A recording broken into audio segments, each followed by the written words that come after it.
I've been making videos for a long time now, and a lot has changed over the past decade. From my filming techniques and my editing style, to even how I process, plan, and execute my creative ideas, I've never been one to gatekeep. So whether you're here to learn more about my tech, my equipment, or my creative process and how I edit, welcome to how I film and edit my creative and cinematic YouTube videos. Now that we have our matcha, now that I'm situated in my favorite room in my house to get some work done, which is my office, let's go ahead and talk about my equipment.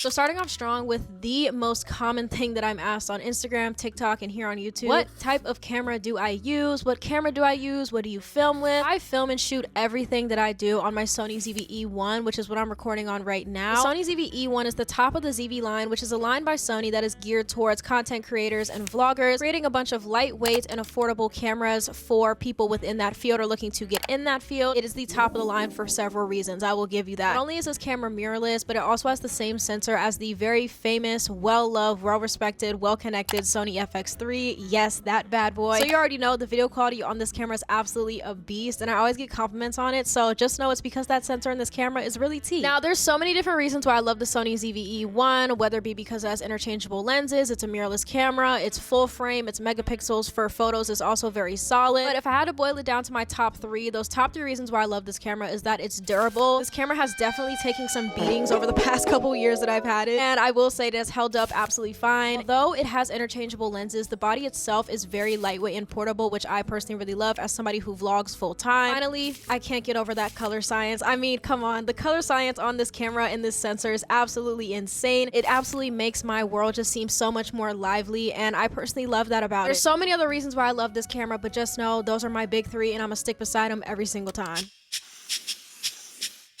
Now, since we're on the topic of the camera and some of its features, one of them that I mentioned is that it has interchangeable lenses, and I think at this point in my career, I don't think I would use a camera if it didn't have interchangeable lenses. Before I showcase my camera lens lineup, I want to share with you some of my priorities when it comes to buying lenses and just my personal preferences when it comes to that. So I personally love two types of lenses. I love zoom lenses and I love wide angles. So when it comes to wide angle lenses, that usually means your 10mm, your 12mm, your 16mm, because I like to showcase my background when it comes to vlogging, so it really emphasizes and really gets my audience within the environment that I'm in. So right now I'm shooting at 24mm, so it's really tight and kind of close up. And the second type of lens that I love to purchase when it comes to vlogging is a zoom lens, and I personally love zoom lenses for versatility in shots. I can get wider shots to really showcase and define where I'm at, such as location and surroundings, or close-up shots to really focus in on detail. It really just depends on the video and what I plan for said video. And just a crash course in lenses before we start actually talking about and getting into the nitty-gritty of my lens lineup, I want to say that millimeter, so that number and then mm is how wide it goes. So the lower the number, the wider it goes, and then that f number is your f-stop or aperture, which means the lower that number is, the better it is in low light, and also the blurrier the background is on said lens. Just something to keep in mind if you're lens shopping anytime soon. But with that being said, let me show you my lens lineup. Starting off strong, we have my Loala 10mm, which is easily the widest lens that I have. This thing is an absolute beast, coming in with a aperture of f2.8, making this a low light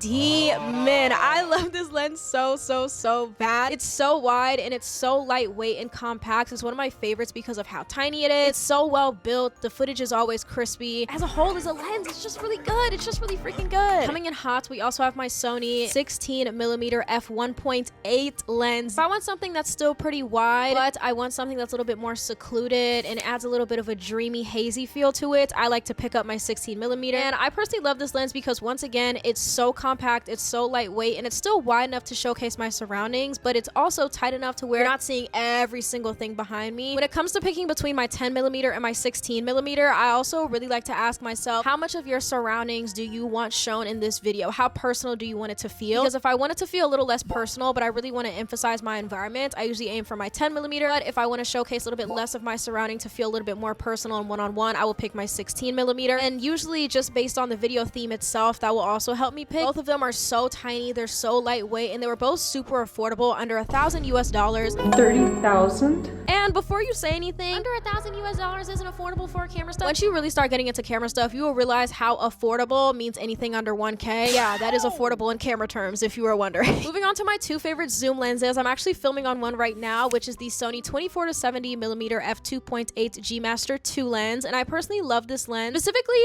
for a few things per per se. I really like to use this lens whenever I'm in my city, Charlotte, North Carolina, just because I feel like that 24-70 still feels very familiar, very lively, but it doesn't get too into the nitty gritty. I also really love this lens for my photography that I do on the side, paired with my A7 IV. Yes! That's a nasty, nasty, nasty combo. I'll say that right now. I'm not gonna lie to you. But I personally really love this lens if I'm looking for something that will make my video quality a little bit sharper, because that G Master, you see it in the price. Ooh, as well as the quality of the lens when you zoom in on stuff. I want something a little bit more crispy without getting too many like macro shots like I do with my other zoom lens, which is about to talk about. That's what I really like this lens for. But if I want something that's a little bit tighter, I will bust out my Tamron 28-2, guess, 200 millimeters.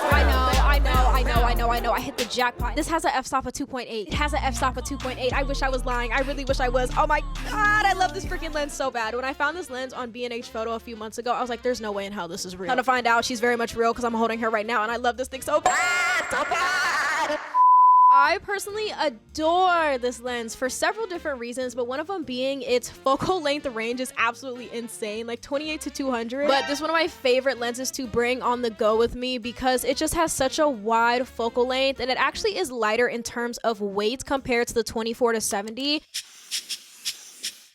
So now that we kind of talked about my vlogging setup, my camera, my lenses, let's actually talk about my accessories, because in my opinion, camera accessories are the most fun part when it comes to filming and shooting content, because this is where you can really get creative with stuff. So I'm going to show you some of my favorites. The first absolute necessity that I need for a full-time vlogging job, which is what I do, is a tabletop tripod. I have this PGY Tech one. I personally really like because you can configure it in different ways. You can put it high, you can put it low, you can hang it on stuff while you're out in the wild. And I think this is overall just a really good tabletop tripod. It's very durable and it's very easy to use. Now, because I'm extra, I also have a big tripod that I use, which I'm actually using right now to film this video, which is the Neweer LT38. This is a carbon fiber tripod, which basically means because of the material that it's made with, it's super lightweight and easy to carry around, making it the perfect travel tripod in my humble opinion. There's definitely so many other tripods on the market, but this one has easily become one of my favorites because of the ball head that it has, so you can move it 360 degrees. Videos are only 30% visual and 70% audio, so of course you need to have some good audio tools such as microphones, which is what I like to carry around all the time. One of my main microphones that I use pretty much like 50% of the time is the DJI Mic Minis. I think these are a pack-a-punch set of microphones coming with 2 wireless mics, and these things sound so good for how much they cost. I've been using the Mic Minis this entire video, and I always get compliments as to how good my audio sounds whenever I use them. And it's really good for distance shots, so if I wanted to take, you know, this same shot but go stand in the corner, I absolutely could do that and you would still hear me the exact same. I've grown to keep these in my bag even when I'm not shooting because it's compatible with my phone. They're lightweight, they're fast charging, they're just really good wireless mics. Now, the other 50% of the time, I am using the wireless, yes, wireless shotgun mic from Sony. This is the Sony ECM M1 wireless mic. This is my favorite mic that I have ever bought. I actually love this mic so bad. I once sat on my camera,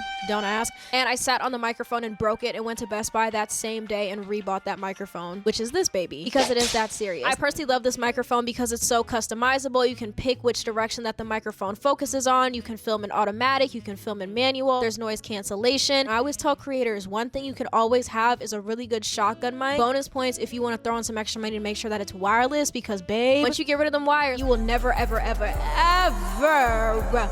go back. If I were to start over today and had to rebuy an accessory first, a suction mount would be the first thing that I purchased. This thing looks absolutely crazy, but essentially this is a tripod but on a suction, making you able to get some of the most insane angles. Anything that you can think of when it comes to a cool shot, you can probably stick a suction to it and get that exact shot that you want. I even like to use these for simple shots such as suction cupping my camera to my mirror in my bathroom so I can talk to you guys without having a big fat tripod in front of my face. Tied for first thing that I would buy if I start over with my arsenal when it comes to camera gear would have to be a magic arm. Once again, this is one of the accessories that I use the most for my camera. Anything that you can think of, you can stick a magic arm to it, and it even holds up my camera even when I have my heavier lens on it, which is my 24-70 millimeter. One of the final accessories that I'm actually using right now is a actual camera rig. You're probably wondering, Aliyah, what's a camera rig? Camera rig is essentially like armor for your camera. It allows you to have more than one mounting point because it allows me to mount my camera in so many different ways and mount things settings to my camera in so many different ways, making the behind the scenes process so much easier. Now, another tool that I absolutely love to use when it comes to making content is this electric slider. This is how I get a lot of those shots where they are moving, the camera is moving side to side, forward, back. And I personally love having a slider as a solo creator because sometimes I do not have the means or the people or the bodies to just help me get one freaking shot. So that's why I love my slider. And another tool I really like to use as a solo creator is a gimbal. I personally have the DJI RS4 Pro gimbal, but I'm looking to upgrade to the DJI 5 RS gimbal just because I think the 5 is a little bit better for solo creators because you can do things such as pick the subject that you want to focus and track and things like that. You may be wondering, girl, why do you need a gimbal? Sometimes I want a smooth shot. Sometimes I can't bring the slider with me. It's easier to bring a gimbal, okay? I love having a gimbal and a slider as a combo because, girl, I've gotten me some really good shots with the combination, but also separated. Why have a team when you can have a slider and a gimbal in your imagination? Exactly.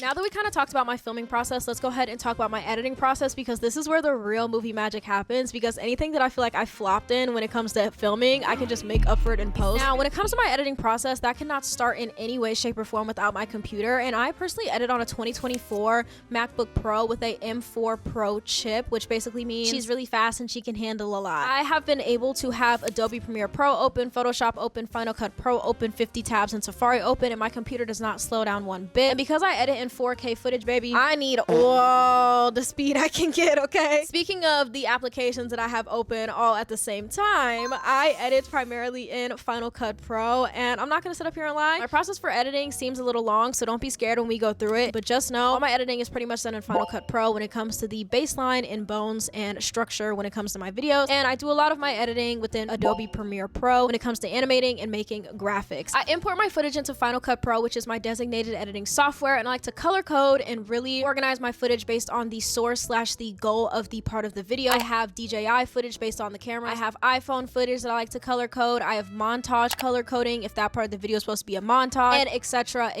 Next, I will go ahead and drag that stuff on my timeline after it's color coded within my library and start rough cutting, which means I will cut out the and, ifs, or buts, making 6 hours of footage go down to about 3. It's kind of magical if you think about it. I'll go through rough cut and then go back at the beginning of the rough cut and watch the entire video through to make sure everything is flowing seamlessly and everything makes sense. Next, I will add things such as music, sound effects, jump cuts, J cuts, transitions, memes, closed captions, and usually whenever I do this, I will mark certain points on my timeline using the M key in Final Cut Pro, which stands for marker, to where I want to add my graphics later as well as memes if I need to source them. So after that, I will go ahead into my secondary editing software, which is Adobe Premiere Pro, as you will make my graphics in Photoshop and bring them over into Premiere so I can animate and really personalize them within Premiere. And I will add my transitions once again if I'm doing things such as like the paper animation that you guys really love or mixed media. And then I will color grade depending on the video. A lot of people color grade first, but I like to color grade after the fact because when it comes to my graphics and transitions, if there's a color theme to them, I want to make sure that I color grade to the nines and make sure everything looks exactly how I want it to. And then I will do a final watch through of my video to make sure everything is seamless, everything is paced well, and everything feels like a very complete story. And then I export and share it with you all.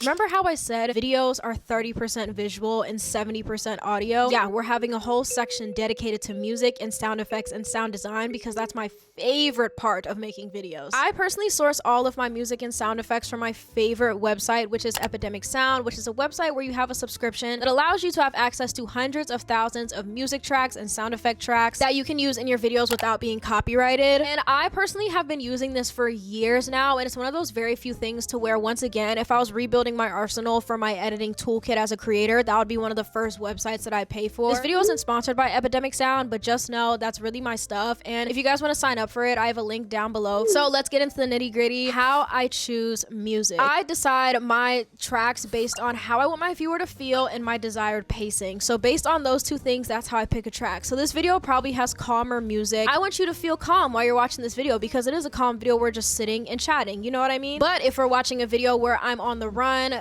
traveling. Once again, I'm gonna have a video with music that's a little bit more fast-paced, that's allowing you to feel the rush and intensity and the urgency of the moment. Now, how I choose sound effects is also pretty similar, honestly. Sometimes I will have video themes where it's like a video game theme, so I'll pick sounds that sound like retro video games, because at the end of the day, when you watch a movie, a TV show, or sound effects within those pieces and projects are kind of manipulating you and telling you how to feel through sound, and getting sound effects in music is the exact same thing, even if it's just a YouTube video. So another big part of my video creation process is in fact making graphics, because graphics is one of my favorite parts of my YouTube video. Now, at this point in my career, I usually split my video payload between me and 3 other editors, but me and my 3 other editors probably have the same exact process when it comes to making graphics. I like to use Photoshop, like I said before, to create graphics, but if I want something a little bit more personal, I also like to use Procreate on my iPad to draw and do certain graphics. And like I said, I animate these things within Premiere Pro. And how I actually make my graphics is I like to pull inspiration from things that I see on a daily basis, such as in newspapers, magazines, or even visual graphic novels, or even things that I see on Pinterest and social media. I feel like graphics are a really slept on part when it comes to editing, because graphics really add so much to a video. Because I look at my videos before I started making my graphics versus now, where pretty much all my videos have graphics in them, and it's like literally night and day. It makes the experience so much better. And something else I like to do in my videos is mixed media or multimedia edits, which basically means I'm using different forms of art slash media, such as paper, markers, crayons, scissors,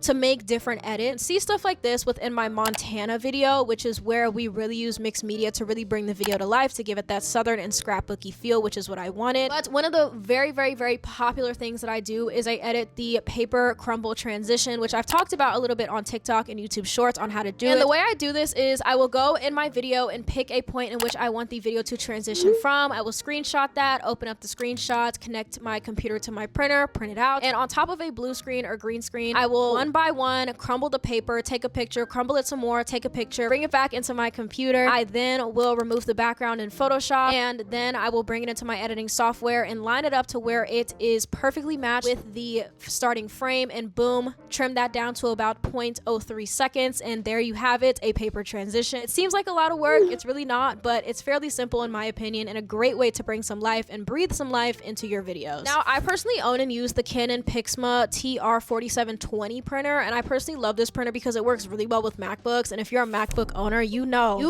the printers do not be made for us, but I love this printer so bad. So yeah, that's pretty much how I do my graphics and visuals, and although I have editors on my team, we pretty much all edit our videos the exact same way, which is why they're on my team, and that's why my process has become so seamless. Shout out to them, because they're actually a really big part as to why I've been consistent. Yeah, we work really hard to make sure these videos are done right for y'all. Trust and believe. Now, the last thing I want to talk about before this video ends is color grading and correcting. I don't color grade and correct every single video because the color science within my camera is just so good. I'm not going to sit up here and lie to you. It's just like that. But whenever I want to emulate a certain feeling or a certain aesthetic or vibe, I will color grade and color correct my footage. And I really like to color grade these things just so I have the practice, for one, but for two, to once again emulate a certain feeling that I want the viewers to experience while watching it. So for example, anytime I go to a cabin or a more country or southern place, I like to have more of warm tones within my color grading. Or if I'm going somewhere tropical, I will definitely up that saturation and make it more lively and more of a pop of color, you know? Now, I will say I never film in S-Log because I'm still learning how to film on the go when it comes to shooting in manual, because you have to shoot in manual when you film in S-Log, so I never use that. I use all auto coloring as my basis. And something I really like to do is use LUTs. I use those as a basis to color grade, and I will mix and match certain LUTs as well as my own color correcting and color grading to really emulate the feel that I want through my videos. I personally like to source a lot of my LUTs from places like Etsy, just because there's so many there, or if I see somebody on TikTok and I see that they're selling their LUT, I'll just go ahead and buy it. Now, I'm definitely a beginner at color grading, and I definitely know I will be getting better in the future, so I don't really have any advice except just try to start color grading stuff and copying footage that you see that you like the look of. So with that being said, that is the full how I film and edit my YouTube videos my creative videos. Yeah, if you guys enjoyed this video, I know it was more informative, so if you guys are new here and this is your first time you're seeing me, thank you for staying until this point. If you have, I appreciate it a lot, and if you did, make sure you like the video because it's 100% free and it doesn't hurt you whatsoever, and it lets the algorithm know that I'm kind of good at making these videos. If you guys are new and you enjoy what you see, I'm gonna put some videos on the screen for you if you guys want to see more of me when it comes to like not being super educational and like letting you know all these value-based things. But with that being said, I hope you guys have an amazing morning, evening, night, wherever in the world, and I cannot wait to see you on the next one. It's been a pleasure having you, and I will see you later. Bye, guys.